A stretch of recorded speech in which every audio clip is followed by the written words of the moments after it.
All right, welcome back to the kitchen. It's been a couple of weeks. Hope everyone enjoyed their break. Today we're going to be making what is known in the culinary world as stock. Some of you may be more familiar with it as broth, but the culinary term, the technical term is stock. You can make stock from a lot of different things. Typically meats and vegetables are used. I'll go through those here in just a moment. Today we're going to be making chicken stock, but you can do any type of stock really that you want. You could do vegetable stock using just vegetables.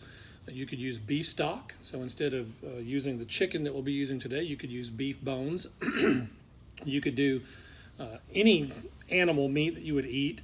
But typically the main ones that are usually used are chicken, beef, seafood, or fish. You can do a combination of both. And I'll talk about it as we do it. The way you do a fish stock's a little bit different, but not too bad. So again, today we're going to be making chicken stock. And so I've got all my ingredients right here. Basically, a stock is just simmering the meat, in this case chicken, and big chunks of vegetables in a liquid, in water, for a couple of hours to extract the flavors. Stock is basically it's a liquid, but it's a flavoring agent. And I'll explain in a moment as I go over this. Several things that come from the chicken or whatever it is that you're simmering, those flavors and other minerals and things like that just really help to build that flavor. And then you turn around and use the stock in sauces. You use it in soups and stews, which we'll be doing next week.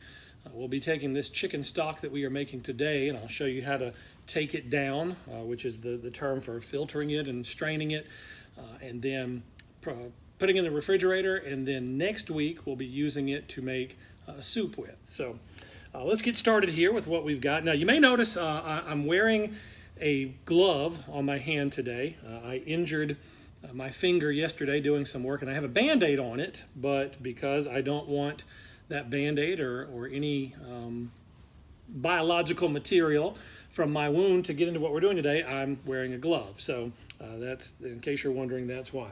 So what we've got here for our chicken stock today is we're going to be using as our vegetables, we've got onions, carrots, and celery, which in classical French cooking, those three items are known as mirepoix. And in fact, when you have 50% onions, 25% carrots, and 25% celery, that is mirepoix. So that's what we're going to be using today. We're also going to be using some garlic, fresh garlic.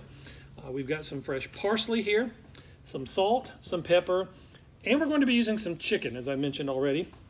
What we have here, this is just a pack of some chicken wings. It's what's known as the flats and the drumettes, or the second and third joint of the chicken wing. You can definitely use that. You could use a deboned chicken and use the bones if you wanted to do that, if you know how to do that. You can also use, and this is what we're going to be using today, and I'll go ahead and warn you, a lot of people are grossed out by this, but what is known as chicken paws. These are chicken feet. Yes, they're chicken feet, but they have been washed, clean, sanitized, and we're going to be using them today. The reason I like to use chicken paws, chicken feet, we're going to be using both the wings and the paws, is that the paws really give a lot of body to the stock. In the paws, there's a lot of connective tissue, tendons and things like that. When those cook down, they release collagen, gelatin, some other minerals and things like that, and it makes the stock just very rich. In fact, and again, this may gross some of you out, but when this stock is cooked and it's done and we've strained it and everything and it's chilled, it will basically turn into a chicken jello. Now that sounds gross and you won't eat it cold, but what it means is it's got a lot of body to it. And when you warm that up or add that to a stock, or rather to a soup or to a sauce, it just gives it a lot more body. So I like using chicken paws. Now I was able to get these at my local grocery store. If you can't get the chicken paws, then by all means you can just use, I recommend the wings, or if you can just get some bones of an uncooked chicken, you want to make sure that it's uncooked, and use those. Again, you'll get the same kind of results, cooking the bones and the skin and everything like that, but when I make my stock, I use chicken paws. Now, we're not going to eat these. We'll discard them once they've been simmered and cooked and then strained off. So don't think we're going to be eating chicken feet, all right? But it does make the stock really good. So those are the 2 chicken ingredients that we'll be using today. So, oh, I don't know if I mentioned we've got some coarse kosher salt and some whole black peppercorns. These are not ground. I'll pour a little bit into my hand here so you can see. These are the whole little dried peppercorn berries that we're going to be using in the stock. If you've got a pepper grinder at home, this is what you put into your pepper grinder and then grind out that fresh black pepper. We want to use them whole. You'll see why in just a moment here. So I'm going to get started here. I'm going to sharpen my knife.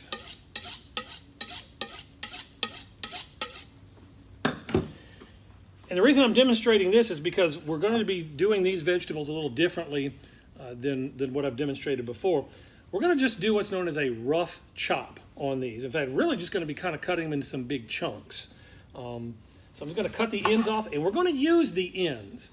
Now, when you're cooking at home, if you're cooking with some of these vegetables and you cut the ends off that you're not going to use in a recipe or that you're not going to serve on the plate, but you want to make your own homemade stock, I recommend putting these vegetable ends, onions, carrots, celery, stems of parsley, saving all of those, put them in a Ziploc bag.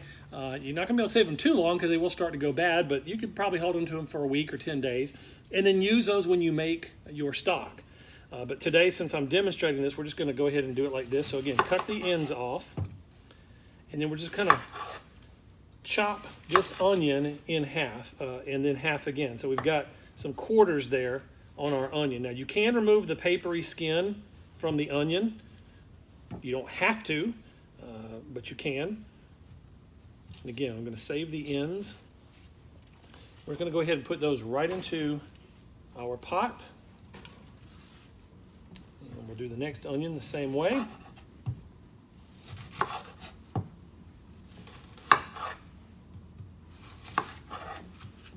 Again, those are going right into the pot right there.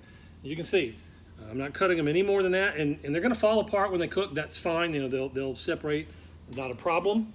All right, now for my carrots, and again, we're going to do about 50% onions. So half of our vegetables need to be onions, and then 25% we're going to use carrots, 25% celery, and then we'll put some herbs and salt in there next. And again, with the carrots, I'm just going to do a rough, big chop.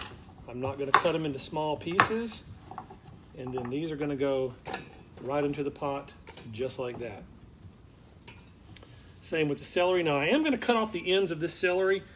You can see here it does have a little dirt on it. You can wash that off and use them obviously, but just for the sake of time, I'm just going to cut these off and discard them for right now. I might wash them and save them for later. And again, I'm just going to do a rough chop on the celery. Now you might also notice on the celery, I'm leaving the leaves on here. I want that, because when I'm making a stock, that's got a lot of extra flavor in it. Again, we're not going to eat these. That'll be strained off, and all we'll be left with is the liquid at the end. So it's okay to cook these, and celery leaves are obviously edible anyway. It's not like you can't eat them, but that's just going to give some extra flavor there. So all that's going in the pot. And then I've got some fresh parsley, some flat parsley. Again, I'm just going to do a rough chop on that. And I'm even going to keep the stems and put the stems right in there.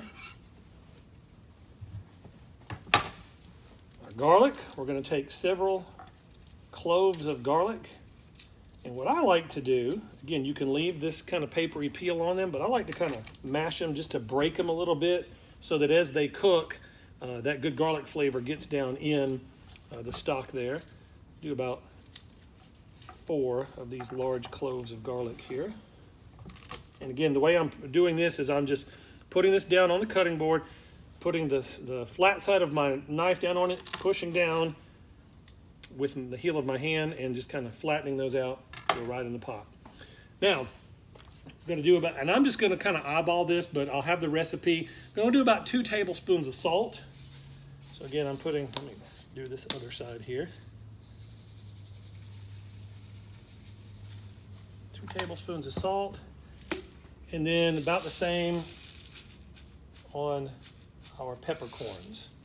Those can go right in there, again, because at the end, we're going to strain this, and all of this solid material is going to come out. Now, If you don't have a strainer, and I'll show you towards the end once this is done, if you don't have a strainer, what you can do is take your garlic and your peppercorns especially, and even your parsley leaves, and tie them up in a piece of cheesecloth, kind of make it like a little bag, put your stuff down in there, fold the ends up, and then tie it off with a piece of cotton twine. That's called a sachet.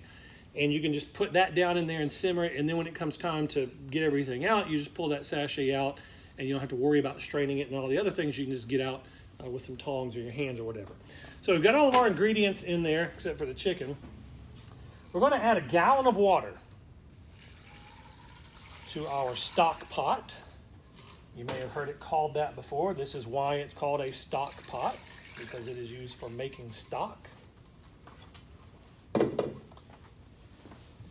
now we're going to open up again. This right here is the chicken wings. And I'll show you once I get them open here. If you've eaten wings before, this section is what's known as the drumette. It's like a little drumstick. And then this section is what's known as the flat. In the culinary world, they're the first and second joint. The third joint is the one that's down at the end that we typically discard. So we're just going to put these right down in our water, our cold water. We don't have the heat on yet. So put all these wings in there. And again, and I'm sorry if this grosses you out, but I promise you it's really good. We're going to add the chicken paws,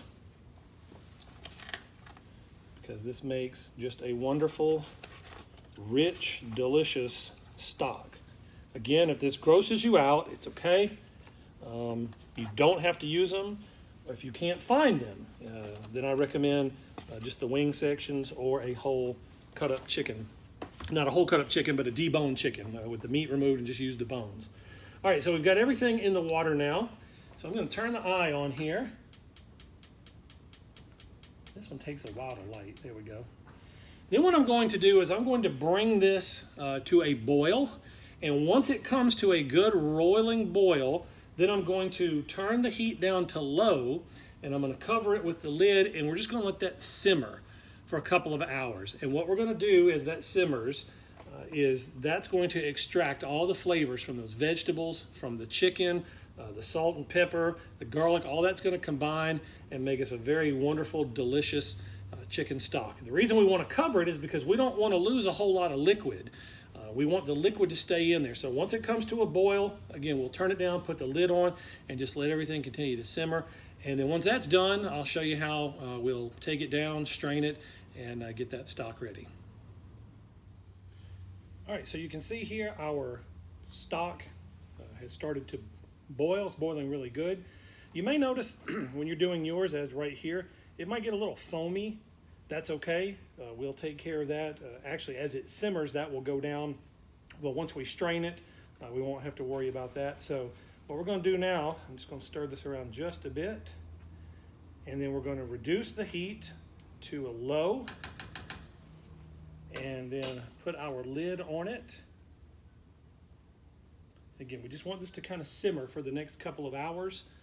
Let all those flavors cook together, get all the flavor from the chicken bones and the chicken feet and the onions, celery, carrots, all the other stuff. So put our lid on it, and we'll come back in about 2 hours, maybe 2.5. We'll see how it goes, and then I'll show you how to take it down, strain it, and prepare it for next week.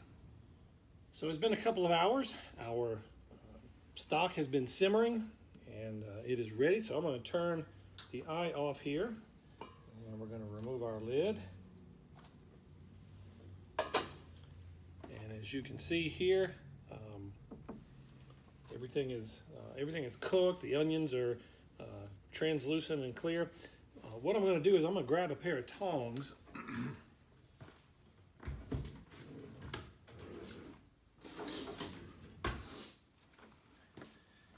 And I'm just going to use a pair of tongs to pull out as much of this as I can.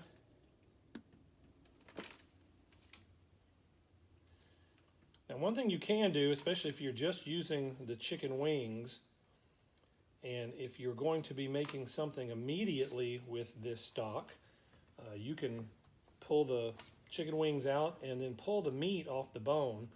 In fact, it'll probably just fall off the bone.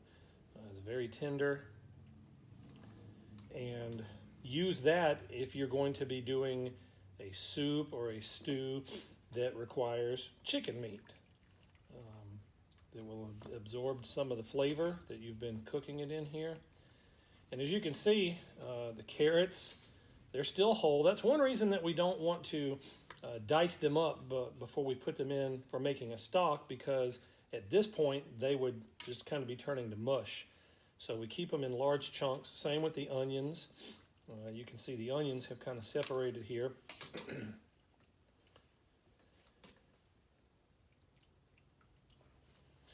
And the reason I'm doing this, you'll see in just a minute here, is because I don't want a lot of this stuff in the strainer that we're going to be using,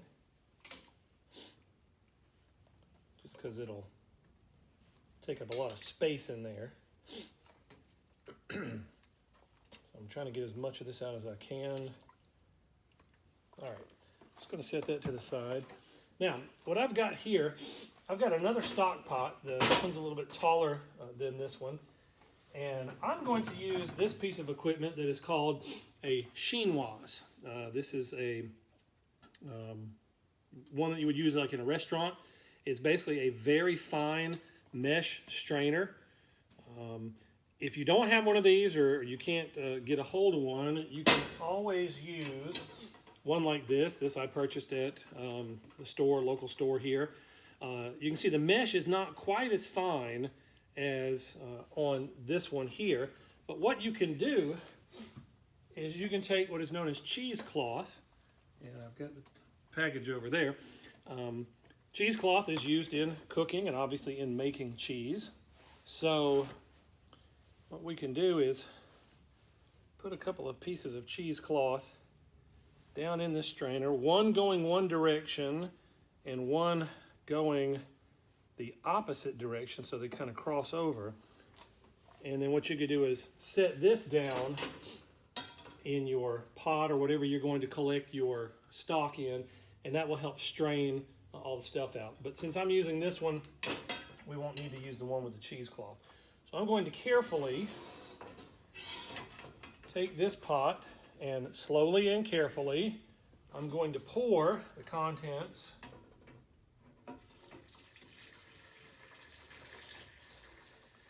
through this strainer.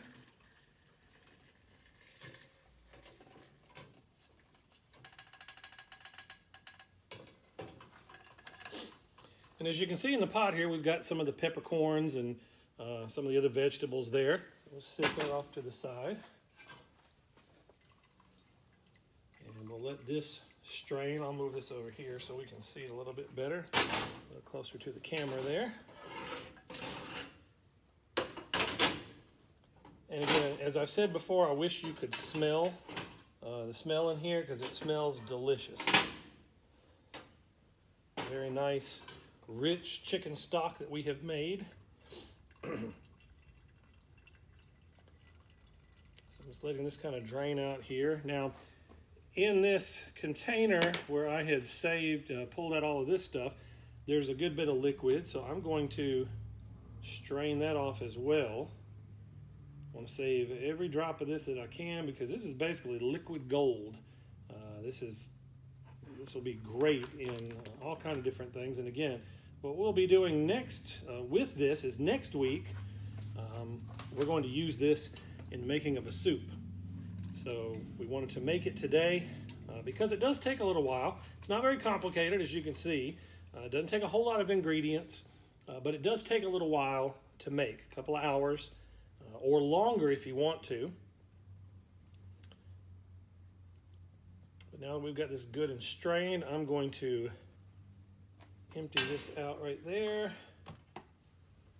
and just show you what we have now is a nice golden, somewhat clear chicken stock. You may notice when you make it at home, there's some little drops of oil that will collect on the top. That's natural. When you chill this, obviously that oil or fat will come to the top. And if you want to, once it sets up in the refrigerator and chills, you can then scrape that layer of fat or oil off. You don't have to. But if you're trying to eat low fat or something like that, you can obviously do that. And again, when you chill this in your refrigerator, it's going to set up almost like Jell-O. And again, that's because of the collagen, the gelatin that has cooked out of that chicken, the bones and the skin and the stuff there. So what I encourage you to do is let this cool on the stove with everything turned off. Let it cool down to about room temperature. And then you're going to want to take and put it in some type of container that you can keep in the refrigerator for a week. So some type of plastic bowl with a lid, or a bowl that you can cover very tightly with some plastic film wrap and make a space for it in your refrigerator. Hang on to it for a week, and then next time we will use this to make a soup with, and I promise you it's going to be delicious. So hope you enjoyed this. Feel free to taste it if you want. It tastes good. It's just a very good chicken broth, basically, chicken stock at this point. And it's very good, very healthy. I'll talk about that some next week. And but hang on to it and we'll use it again. So hope you enjoyed this, and bon appetit.